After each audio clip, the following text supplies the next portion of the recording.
El sol se ponía sobre las montañas de la Sierra de Guadarrama cuando Carlos, mi compañero de piso heterosexual, me besó sin previo aviso. Aquel beso, cargado de confusión y deseo reprimido, destruyó en un instante la frágil barrera que había construido entre nosotros durante meses de convivencia en nuestro pequeño apartamento de Madrid. Mi corazón latía con fuerza mientras me apartaba. Pero el daño ya estaba hecho, ahora. Todo lo que creía saber sobre él, sobre mí y sobre nuestra amistad se desmoronaba como un castillo de naipes. Habíamos llegado al camping esa mañana, huyendo del bullicio de la ciudad. Yo, Alejandro, un estudiante de psicología de 25 años, había sugerido la escapada para desconectar de los exámenes y del estrés acumulado. Carlos, mi amigo desde la universidad, aceptó de inmediato. Él era el típico chico hétero, deportista, extrovertido, siempre rodeado de chicas en las fiestas. Vivíamos juntos desde hacía un año en un piso compartido en el barrio de Malasaña. Y aunque yo era gay y nunca lo había ocultado, nuestra relación se mantenía en un equilibrio precario de respeto mutuo y bromas ligeras. Nunca imaginé que una simple acampada cambiaría todo. Montamos la tienda en un claro rodeado de pinos. El aire fresco impregnado del olor a tierra húmeda y resina. Carlos sacó unas cervezas de la nevera portátil y nos sentamos junto a una fogata improvisada. Hablamos de todo y de nada, de su último ligue fallido con una chica llamada Marta. De mis clases sobre trastornos emocionales. De cómo la sociedad española, a pesar de sus avances en derechos LGTB, aún cargaba con prejuicios invisibles que pesaban como cadenas.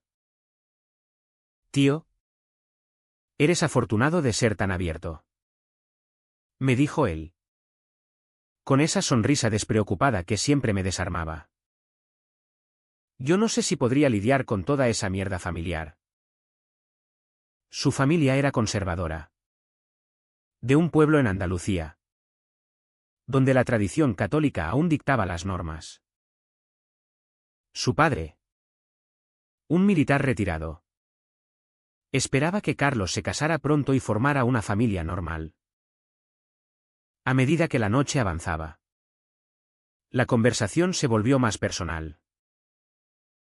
Carlos confesó que se sentía atrapado en su vida, el trabajo en una agencia de publicidad que odiaba, las expectativas de sus padres, la presión de ser el hombre perfecto. Yo le conté sobre mi propia lucha, cómo salí del armario a los 18. El rechazo inicial de mi madre, que ahora me apoyaba a regañadientes. Pero aún me preguntaba por qué no podía elegir ser hetero para facilitarme la vida. La sociedad nos obliga a encajar en moldes, le dije, mirando las estrellas.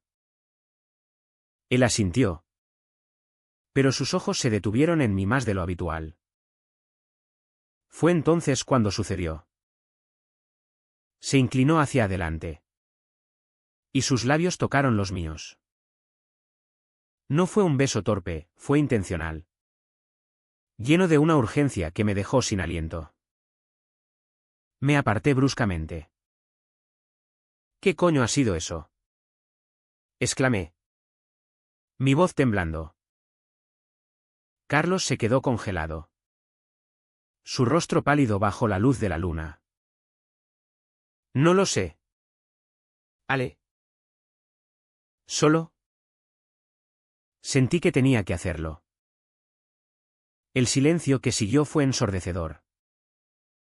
Pasamos la noche en la tienda, cada uno en su saco de dormir. ¿Sin tocarnos? Pero la tensión era palpable.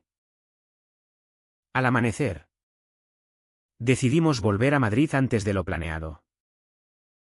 En el coche, el viaje fue un tormento de miradas evasivas y frases a medias. Fue un error, ¿verdad?, pregunté finalmente. Él apretó el volante. No lo sé. Nunca he sentido algo así por un tío. Aquellas palabras abrieron una grieta en mi mundo.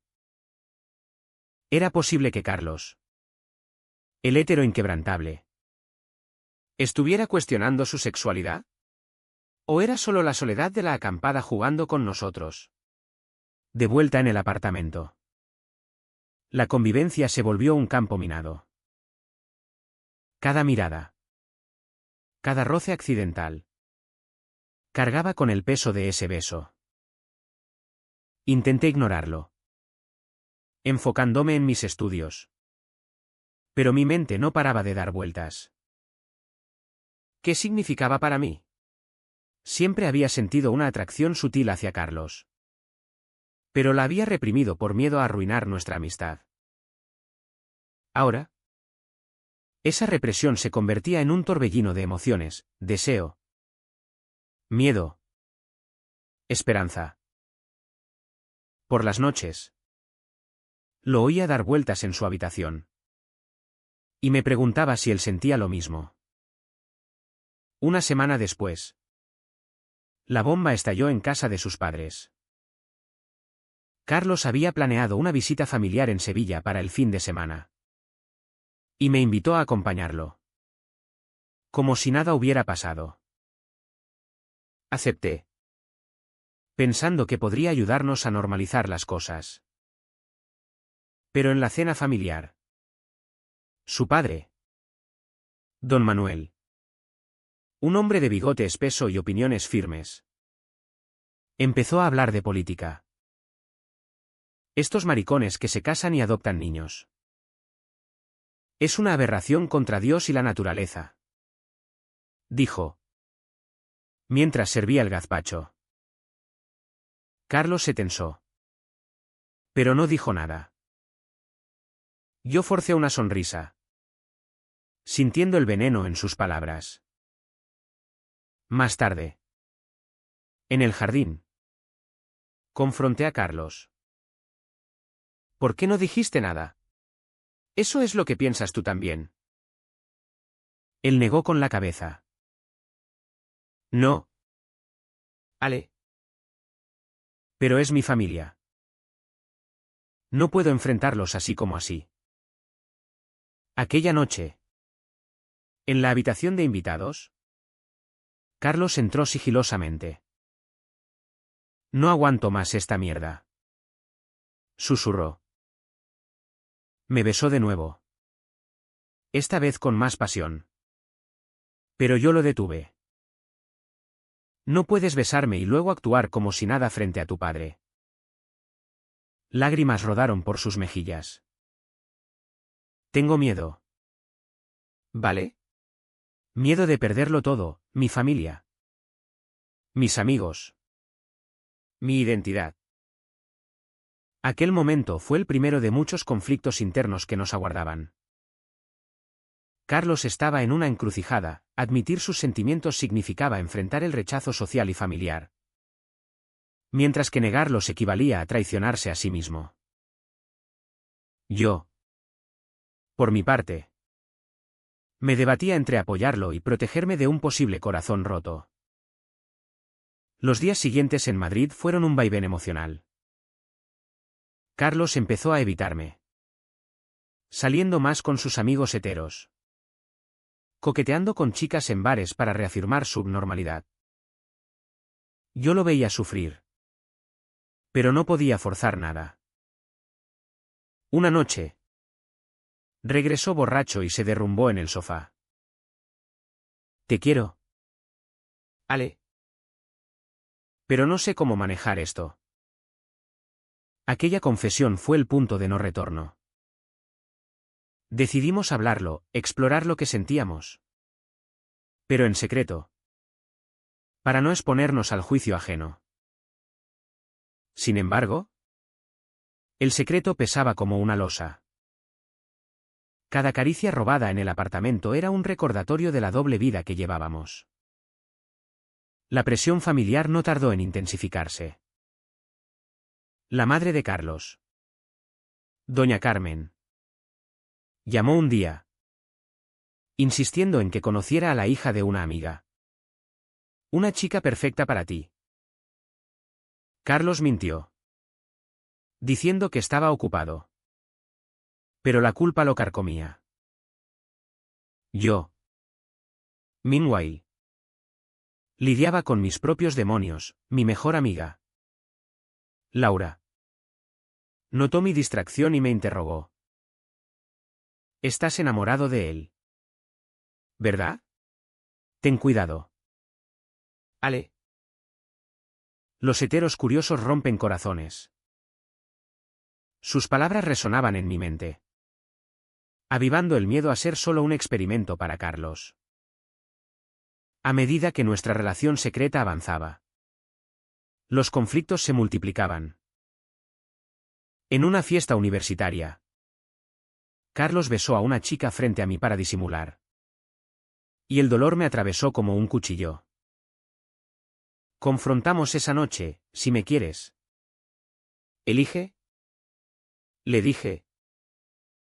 Él lloró, prometiendo cambiar. Pero el daño estaba hecho. La sociedad española, con su fachada progresista, aún albergaba prejuicios profundos en círculos conservadores como el de su familia. Carlos se debatía entre el amor y el deber filial, mientras yo luchaba contra la inseguridad de ser su secreto sucio.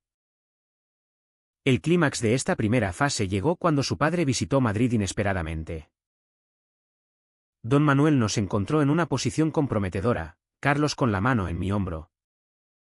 Una mirada demasiado íntima. ¿Qué demonios es esto?, gritó. Carlos negó todo, traicionándome en el acto. Solo somos amigos, papá. Aquella negación fue un puñetazo en el estómago. Me fui del apartamento esa noche, jurando no volver. Pero el destino tenía otros planes. Solo en un hostal barato de Chueca, el barrio gay de Madrid, reflexioné sobre la traición de Carlos. Su negación frente a su padre no solo me había herido, había revelado la profundidad de su conflicto interno. Un abismo entre lo que sentía y lo que la sociedad esperaba de él. Regresé al apartamento al día siguiente, encontrándolo destrozado, botellas vacías por el suelo. Carlos con ojeras profundas. Perdóname, Ale. No supe qué hacer. Aquella disculpa abrió la puerta a una conversación brutal sobre nuestras realidades. Carlos confesó que desde la universidad había reprimido atracciones hacia hombres, atribuyéndolas a curiosidad pasajera. Pero conmigo era diferente, real. Abrumador.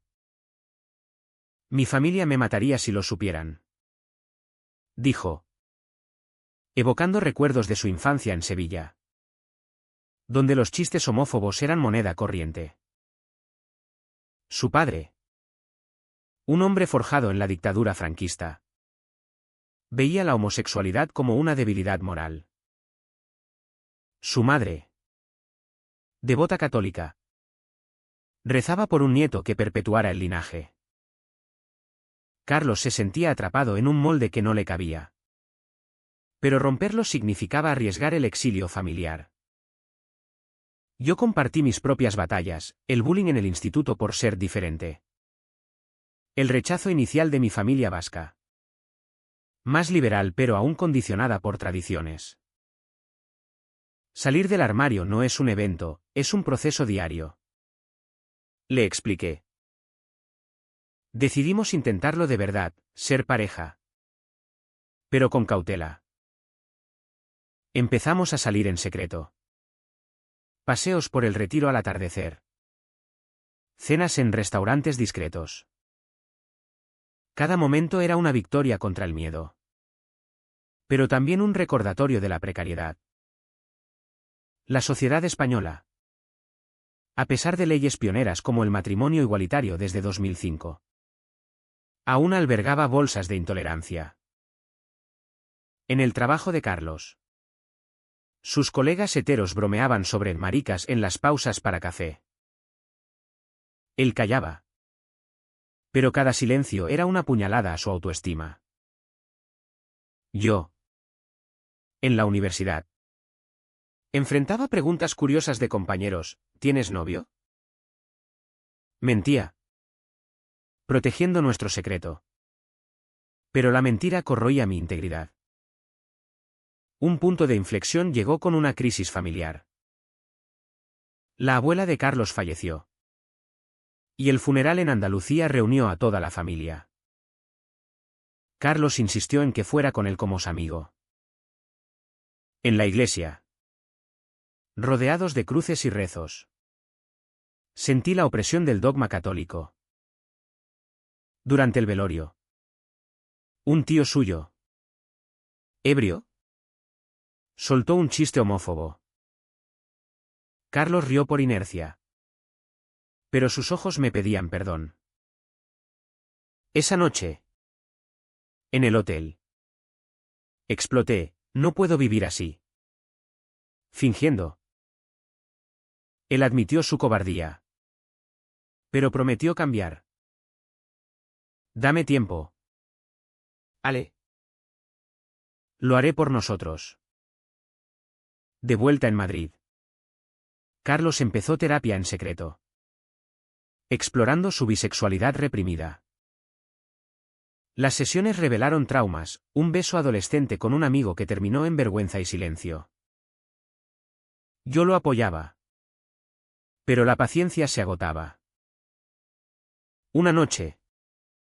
Recibí una llamada de mi madre, he oído rumores sobre ti y tu compañero. ¿Es verdad? Negué. Pero la semilla de la duda estaba plantada. Mi familia.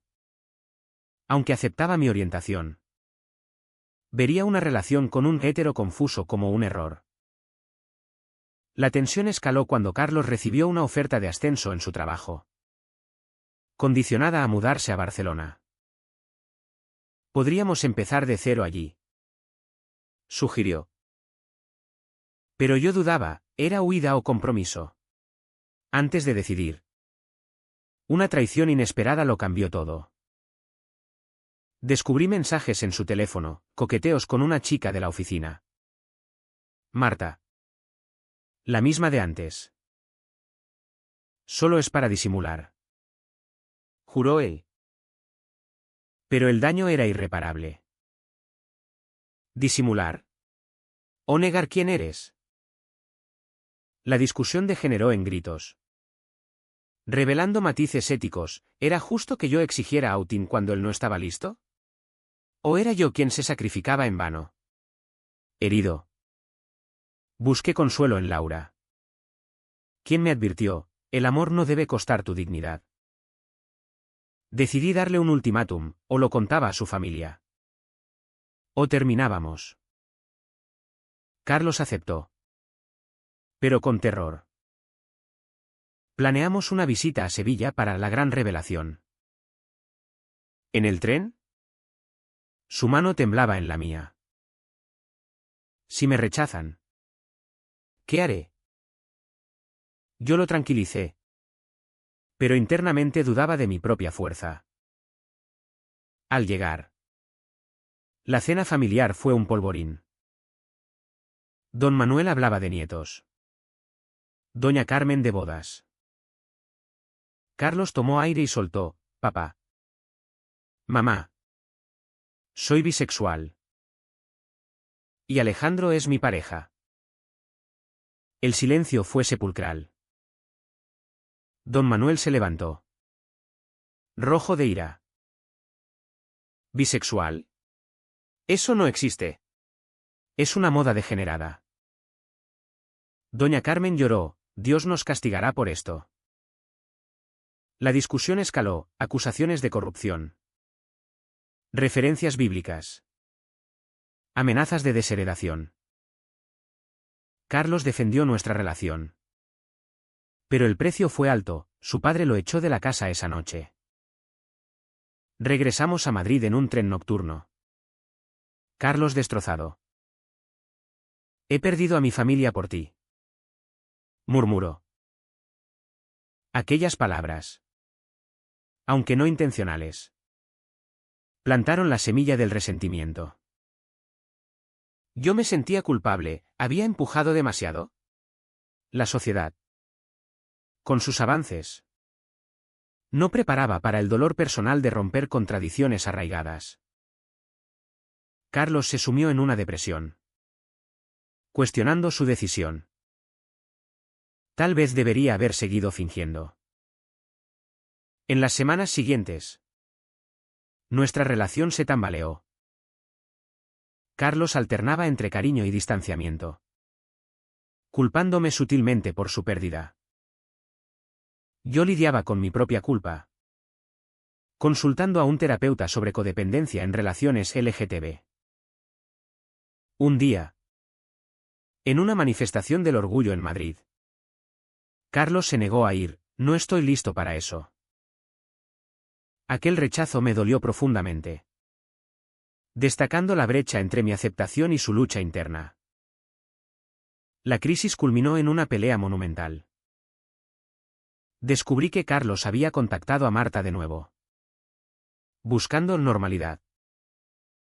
No sé si puedo ser lo que quieres, admitió. Lágrimas y acusaciones volaron, yo lo llamé cobarde. Él me llamó egoísta. Terminamos esa noche, yo mudándome temporalmente con Laura. El vacío era abrumador, había perdido no solo un amor, sino un amigo. Pero el destino intervino. Días después, Carlos apareció en mi puerta, con una carta de su madre, hijo. ¿Te quiero? Dame tiempo para entender.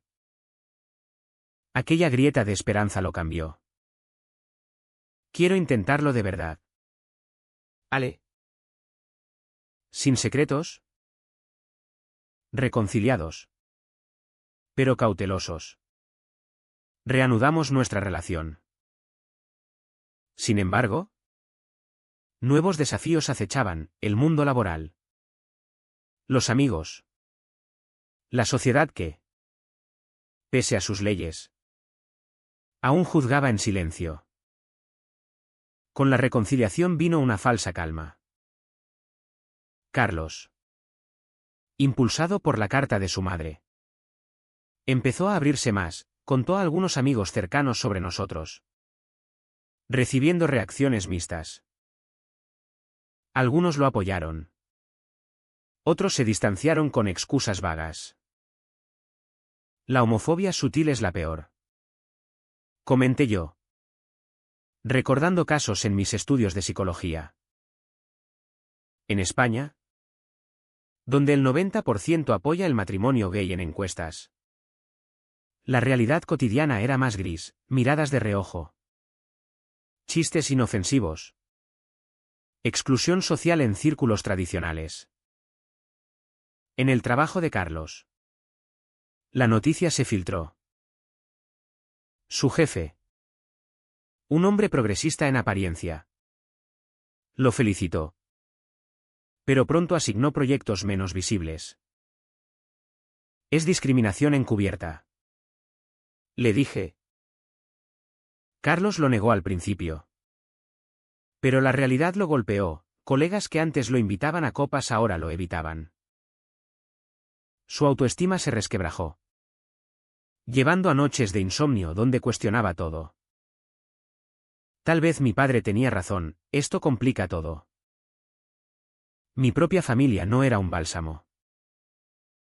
Mi madre, en una visita desde Bilbao, expresó dudas, Carlos parece confuso. ¿No mereces a alguien seguro de sí mismo? Sus palabras avivaron mis inseguridades, ¿era yo un salvador o un mártir? En terapia conjunta, exploramos estos dilemas, el costo emocional de apoyar a alguien en salida del armario, los riesgos de relaciones asimétricas donde uno está fuera y el otro no. Un conflicto mayor surgió con la boda de la prima de Carlos en Granada. Invitados como pareja.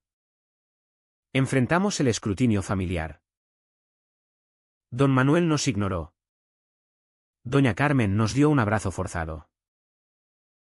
Durante la ceremonia, un primo ebrio nos confrontó: «Sois una vergüenza para la familia». Carlos explotó, defendiendo nuestro amor. Pero el incidente lo dejó temblando. Esa noche, en el hotel, admitió: «A veces deseo volver atrás. Ser el hétero que todos esperan». Aquella confesión fue un mazazo. ¿Cuánto más podría soportar? La sociedad amplificaba estos conflictos. En noticias, debates sobre adopción LGTB avivaban prejuicios. Carlos, influenciado, dudaba sobre futuro: ¿podríamos tener hijos? Mi familia nunca lo aceptaría. Yo argumentaba por igualdad, pero internamente temía su regresión. Una traición menor lo exacerbó: Carlos ocultó una cena con excompañeros heteros, mintiendo sobre su paradero. Solo quería sentirme normal una noche, justificó. El trust se rompió de nuevo. Decidí tomar distancia, viajando a Barcelona por un seminario. Allí conocí a Javier, un gay abierto y confiado, que me hizo cuestionar mi relación tóxica. No puedes cambiar a alguien que no quiere cambiarse, dijo. Regresé con dudas, confrontando a Carlos: «Necesito saber si estás conmigo al 100%. Él juró que sí. Pero acciones hablaban más. Evitó el orgullo otra vez, priorizando una reunión familiar. El punto álgido llegó con una crisis de salud. Carlos sufrió un ataque de ansiedad, hospitalizado por estrés. En la cama, confesó: «Todo esto me está matando, la familia, el trabajo, la sociedad. Culpa me invadió, había forzado su outing». Médicos recomendaron terapia intensiva, revelando depresión subyacente. Apoyé su recuperación. Pero resentimiento crecía: él pagaba el precio. Pero yo también. Emocionalmente exhausto. Recuperado, Carlos tomó una decisión radical: confrontar a su padre en persona. Viajamos a Sevilla, donde don Manuel, en un café, escuchó su historia. «Papá, amo a Alejandro. Es mi elección». Lágrimas fluyeron. Don Manuel no cedió del todo, pero admitió: «Eres mi hijo. Intentaré entender». Aquel avance fue un rayo de esperanza, pero frágil. De vuelta, nuestra relación floreció temporalmente: salidas públicas, planes de futuro. Pero sombras persistían. Amigos de Carlos lo traicionaron, filtrando fotos nuestras en redes, atrayendo trolls homófobos. «Esto es el precio», dijo él, endurecido. Yo me preguntaba si valía la pena. Amor versus constante batalla. Una oferta laboral para mí en Valencia complicó todo. «Ven conmigo», propuse. Carlos dudó: perdería mi red aquí. La discusión reveló verdades: él aún anhelaba aprobación familiar sobre todo. «Tal vez no estoy listo para esto», admitió. Herido, acepté el trabajo solo, terminando nuestra relación amigablemente pero con dolor. Meses después, en Valencia, recibí una llamada. Carlos había salido públicamente en redes, declarando su bisexualidad. «Gracias por empujarme», dijo. Pero era tarde, yo había seguido adelante. Reflexionando. Vi los costos, su familia dividida. Mi corazón roto. Sociedades que progresan pero a costa de individuos. Solo en Valencia. Reconstruí mi vida, nuevo trabajo en una ONG LGTB. Amigos que entendían mis cicatrices. Carlos y yo manteníamos contacto esporádico. Como ex que se respetan. Él avanzaba, reconciliado parcialmente con su familia. Activista en pequeña escala. Pero el daño perduraba, su padre aún distante. Su madre orando por curación. La sociedad española. Con eventos como el Orgullo de Madrid atrayendo millones. Contrastaba con realidades rurales donde prejuicios reinaban. Reflexioné sobre nuestras elecciones, ¿fue correcto empujarlo a salir? ¿O debí respetar su ritmo? ¿Arriesgando mi felicidad? Psicología enseñaba que salidas forzadas llevan a resentimiento, amor verdadero requiere paciencia. Pero en práctica, paciencia tenía límites. Carlos pagó con aislamiento social, yo. Con soledad emocional. Un reencuentro inesperado lo cambió. En una conferencia LGTB en Barcelona. Nos encontramos. Él. Más seguro. Con un nuevo novio. Aprendí mucho de nosotros. Dijo. Yo. Single. Admití, fuiste mi mayor lección. Conversamos horas, sobre traiciones pasadas. Daños colaterales. Como sociedad obliga a elecciones morales controvertidas.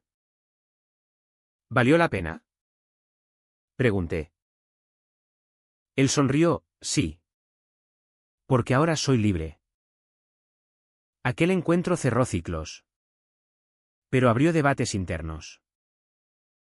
En España, donde leyes protegen. Corazones aún sangran por normas culturales. Historias como la nuestra ilustran dilemas, amor versus tradición. Identidad versus aprobación. Carlos eligió autenticidad. Pagando alto precio, yo. Autoconservación. Con culpa residual. Mirando atrás. La acampada fue catalizador de transformación dolorosa pero necesaria. Confusiones iniciales evolucionaron a confrontaciones profundas. Revelando capas de prejuicio social. Conflicto familiar. Dilemas éticos. Cada decisión, besar. Negar. Revelar, tuvo consecuencias impredecibles. Moldeando vidas. Al final. ¿Fue nuestra historia un triunfo contra opresión? ¿O una advertencia sobre costos del amor prohibido? La respuesta depende de perspectiva, para algunos. Valentía, para otros. Imprudencia. Pero una cosa es cierta, en mundo aún imperfecto. Elecciones correctas a menudo vienen con sombras. ¿Es éticamente correcto presionar a alguien a salir del armario por amor? ¿O debe primar siempre el ritmo individual a costa de la relación?